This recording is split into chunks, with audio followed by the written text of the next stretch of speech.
Akwaba Madasi. That is how you are greeted when you enter Ghana. Akwaba means welcome, and Madasi means thank you. And that is your first lesson. When you go to Ghana, people will tell you Akwaba all the time, for one, because they know that you're not from Ghana, but they are saying welcome, welcome, and you respond Madasi, Madasi, which is thank you. So on today's video, we are going to be talking about some things that you definitely need to know before you travel to Ghana, based on my experience. To Ghana in December of 2024, December 27th through January 5th. So it was a 10-day trip where we were in Ghana for 10 days, and it was an amazing experience. It was my first time on the continent of Africa, and it definitely won't be my last. But here are some things, if you're thinking about going to Ghana, that you definitely need to know. Okay, so let's get started. Now, when we went to Ghana, we went with a company called Maximum Impact, and they curated our whole trip, meaning everything was included in our price, including our hotel stay. We had a flight while we were in Ghana. We went to another city in Ghana that we had to get on the plane for.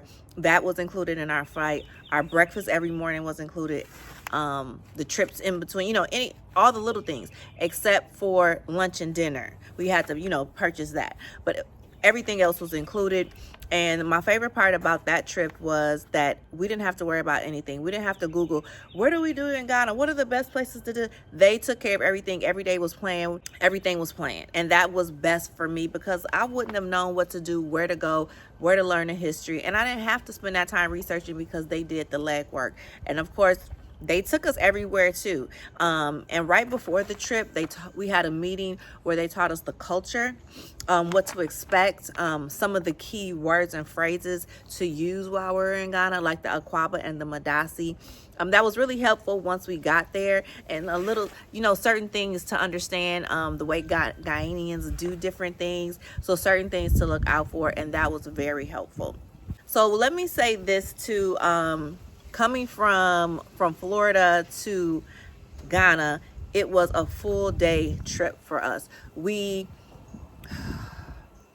our flight, we had to fly to Amsterdam and had a layover, and then we flew straight to Ghana. But on the way back, we had to fly from Ghana to London, and then from London to Amsterdam, then from Amsterdam to Orlando. So on both ends of the trip, it was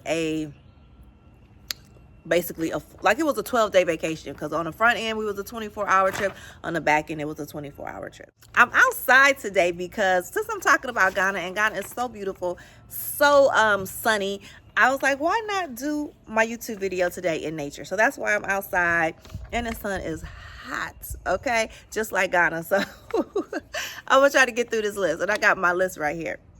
One thing you need to know is the vaccine, the yellow fever vaccine. We were a family of 5, and we went to Ghana, and that is the mandatory vaccine that you have to have going into Ghana. So we went and got our yellow fever vaccine. It was covered by our insurance for me, my husband, and my older son, but my younger two, it wasn't covered because their pediatrician didn't administer it. So we had to go to the health department, and the health department didn't take our insurance. So we had to pay out of pocket, and that was like a couple $100s per child. So just be aware of the cost if your insurance doesn't cover the yellow fever vaccine. Now, they have other vaccines that are recommended but not required, and that is totally up to you to get. Most of their diseases come from bugs, mosquitoes, and everything. So you just have to decide, what do you want to do? What do you want to take? Since we talked about that yellow fever vaccine and the mosquitoes, we went in December and January. Now, I was actually very nervous to go to Africa. My husband wanted to go years ago, and I didn't, because I was nervous, because I didn't want to get bit by a bug. And, that's really what scared me, just the diseases and the shots. Then I learned it was only one shot. It didn't even hurt. And we actually went during January and December. That was their low rain season, which means that was the least amount of times that they have the bugs are in December and January. And I'm like, thank you, Jesus. The most times where they had the bugs out are June and July, because that is their rainy season. So if you want to go in December, January with the least amount of bugs, that's the time to go. And don't get it full just because I say December and January. It's like summer over there. It was like 80, 90 degrees every day. It's definitely not winter. So I talked about the yellow fever vaccine, and that's going to lead me to the bug spray. Even though you may have the yellow fever vaccine, you still need to protect yourself with bugs, because there was some bugs, at night. During the day it's hot, you don't see any, but at night, they can still come out. So definitely bring your DEET 40% mosquito spray and have that in your bag as you are, especially if you're out at night. Spray yourself. The mosquito bracelets, I had them on my ankle, I had them on my wrist. My kids actually got tired of me because I was queen spraying. I'm like, we are protecting ourselves here. But luckily, I think my son got bit by a mosquito once. Luckily, I did not get bit, but he was fine. So yellow fever, bug spray, have it. All just be protected. You are going to need a visa to go to Ghana. You still need your passport, but you're going to need a visa to go to Ghana. And you have a certain time frame to get it. Like, you can't get it too early, and you can't get it like right before. I think it's like a 90-day window that right before you go, you have to apply for it. And you send all this information. It's a lot of paperwork. And it was about $100 per person, so that's an additional cost. 100 times 5, that's additional $500 that we had to spend to go.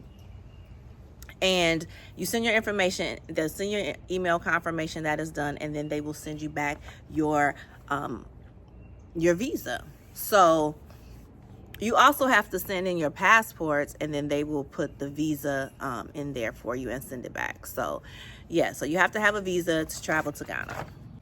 Also, with your visa, you can get it for 1 year or 5 years. We got 5 just because we would love to go back, and we don't know what the future holds, and we didn't want to be bound by just 1 year. And you know how fast a year goes by, so we got it for 5 years. The next one is patience. What we were told in our cultural learning session was pack your patience. And what that means is, you know how they say here in America, Black people have our CPT time.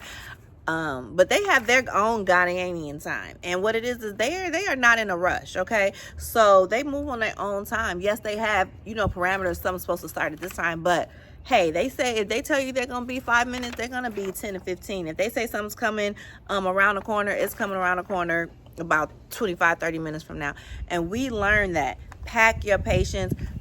They not rushing, so you're gonna have to learn that you're moving on their time frame. Don't go over there like, where's my this? No, because that's not how they move. And I definitely learned that definitely when we went to eat, because every time we went to eat, we waited at least 45 minutes for an hour for our food. Because why?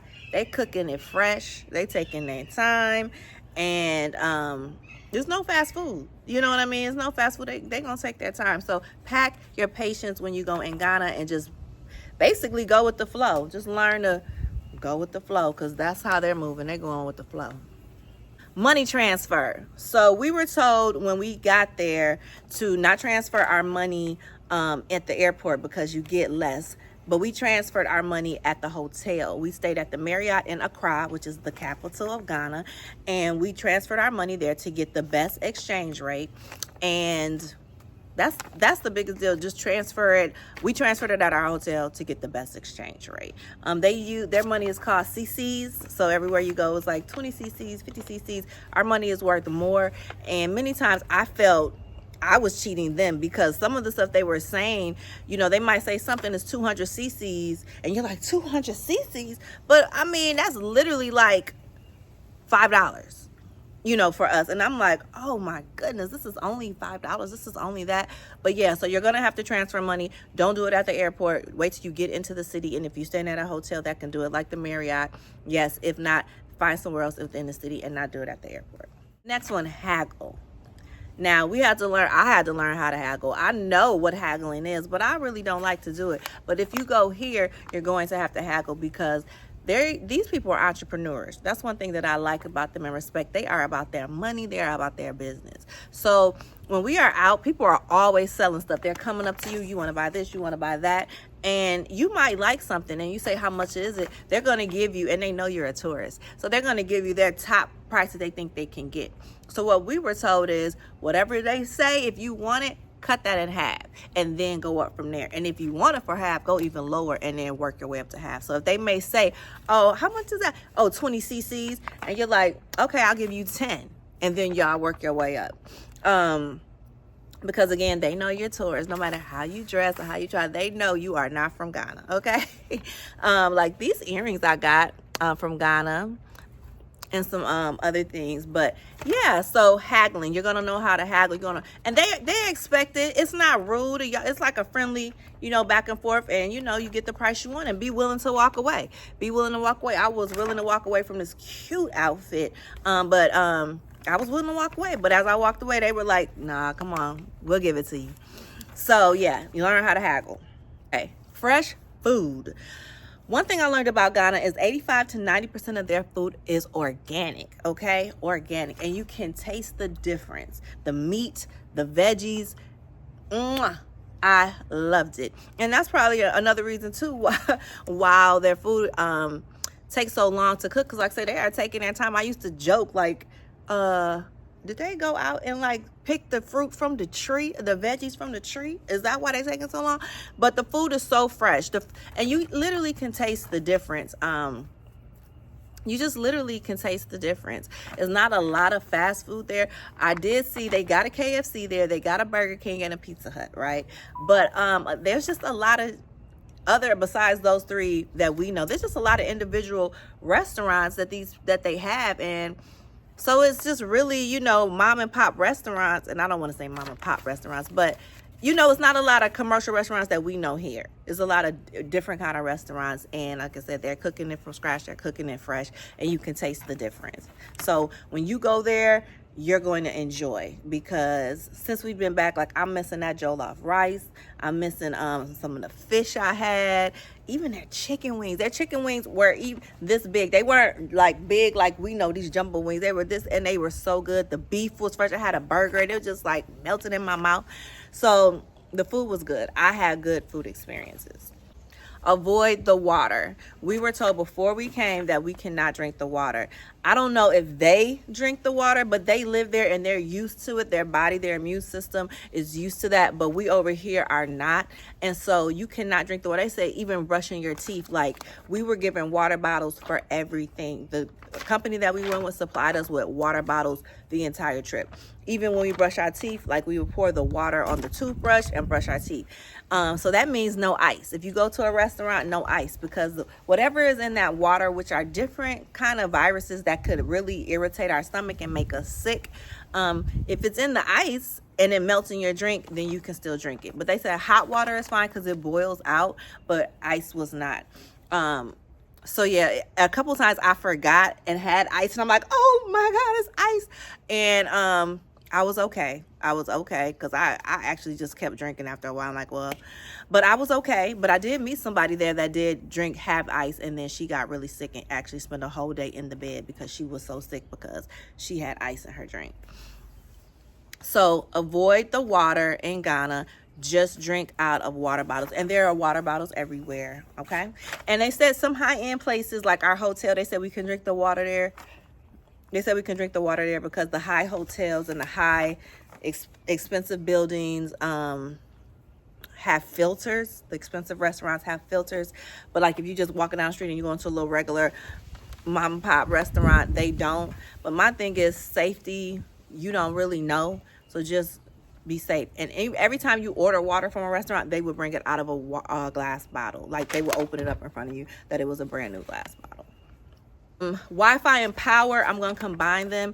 There's Wi-Fi there, definitely, of course, but everybody doesn't have strong Wi-Fi. So like the US, Wi-Fi is just unlimited everywhere. It's not like that there. There are different places, like they have Wi-Fi cafes. Some places have no Wi-Fi. So if you're going to want to use that, your plan, you definitely need to talk to your carrier before you go. We had unlimited Wi-Fi, but not necessarily phone service. So we use WhatsApp. So you just have to talk to your carrier to see how your Wi-Fi is going to work over there. And as far as power, what we learned is they have power outages frequently. You know how we turn on our light and it can stay on all day and we just take it for granted. Well, over there, their power grid is different, where you'll have power, but then all of a sudden your power will go out, and then they have to do something on the back end, and then it'll come back on. That happened a few times. It happened to me in a hotel. I was walking to the elevator in the Marriott, and the whole hotel just went off. I'm in the hallway by myself, walking to the elevator. The hotel go dark. And then the emergency lights came on. So I'm like, okay, I'm not getting on this elevator. So I ran down the steps. And then one time we were at a restaurant, and the power went off at the restaurant and came back on, and it went off like 2 more times at the same restaurant. And everybody else, you know, you look, they just sitting there because it's normal. It's normal for them. So just be aware of the power outages. So those are some of the things that you need to know before going. We had a great time in Ghana. I don't want to make the video too long. I did write about it on my site, Bernetta Style, about some of the things that we did through Maximum Impact Travel. Also, if you want to use my code, I do have a link in the description where you can use my code to go look at, if you want to travel with Maximum Impact. They don't just go to Ghana. They go a lot of countries in Africa. And so check them out.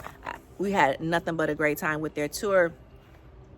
We had nothing but a great time with their tour guides. Our tour guides were with us for the full 10 days. They picked us up at the airport, was with us for 10 days and nights, and dropped us off. They taught us so much about the history. Like, they were literally our tour guides. And when they took us to different places, you know, they had tour guides there, and they still stayed with us. They ate with us. They became like our second family.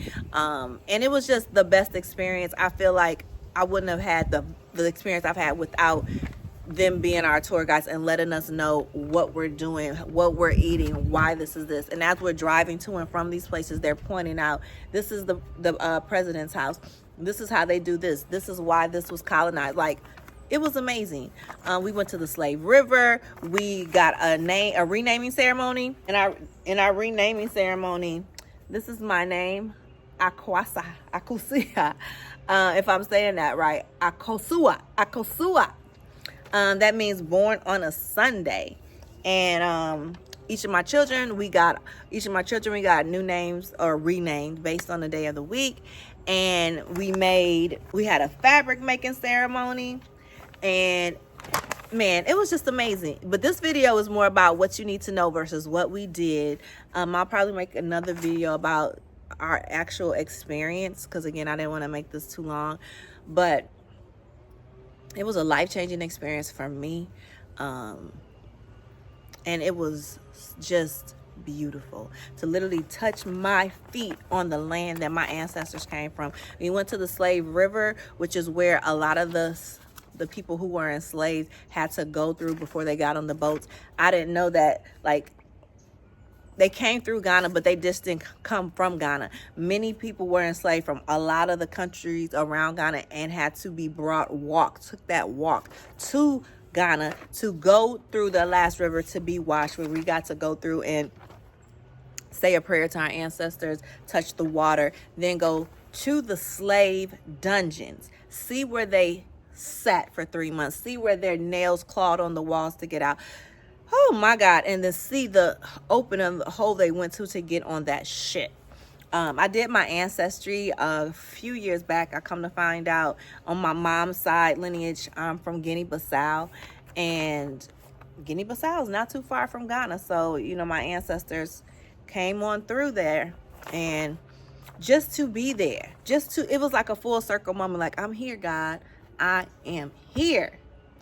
And you know, when I came back, it was like, okay, you know, people want to go to Mexico, want to go to Cabo. Yes, do all that. That's all great. But like, I want to go back to Africa. I don't need to go back to Ghana, because I feel like I did that. I can go back another time.